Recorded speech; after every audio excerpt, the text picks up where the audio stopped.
Hey y'all, so I wanted to talk to you all about my debt story, how I got into debt, what happened, what led me there. All right, so my debt story began in, I would say, probably about 2006. In 2006, I was in school and I was in school in Miami. And the main thing that led me there was pride. Pride led me to being in financial debt and credit card debt mainly.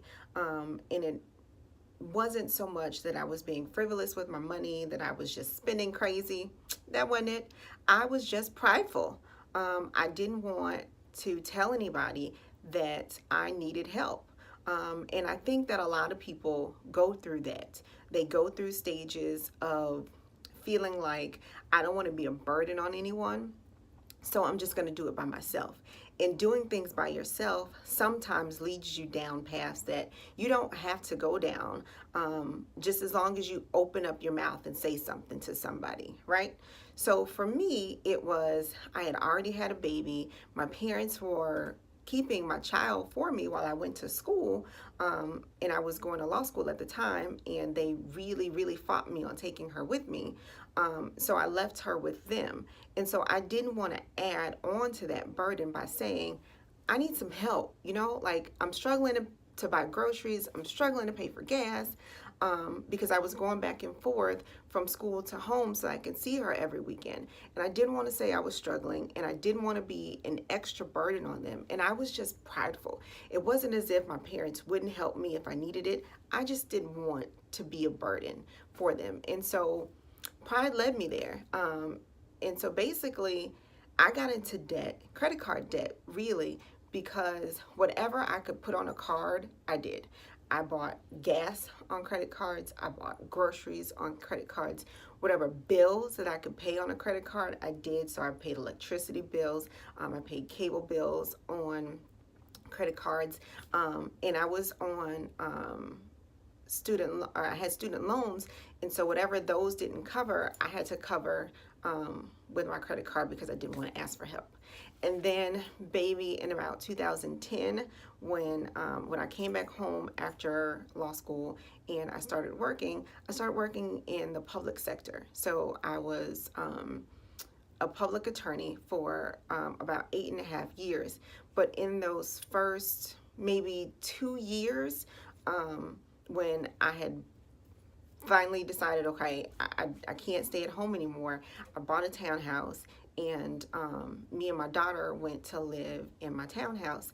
And my husband, who was my boyfriend or fiance at the time, he was in Orlando working on his dream.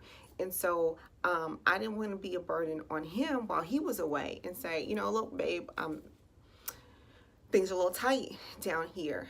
And so I did the same thing, like I went to Rooms To Go. I bought furniture on that 60-month financing plan. But that was a monthly bill that I had to pay.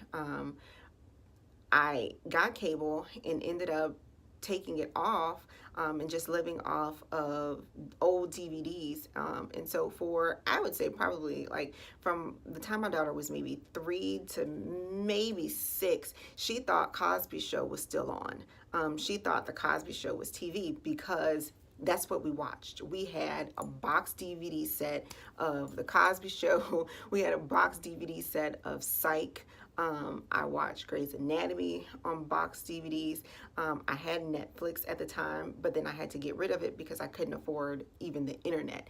And so I used internet when I was at work to pay my bills. I used internet at my parents' house. And so basically it was really just pride. And so if I could give advice to anyone who is struggling through something right now, it is to open your mouth. Ask for help. Come on, tell him. Tell. Okay.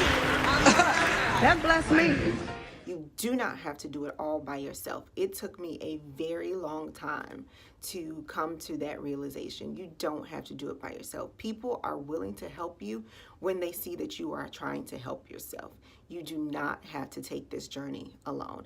Do not let pride get you in a position where you have about $15,000 in debt because you are trying to pay your bills on your own. Ask for help. Eliminate some things when you can. Stay home a little bit longer than you really want to until you can actually afford to go out on your own. Okay, do not let pride be your downfall. I'll see you again.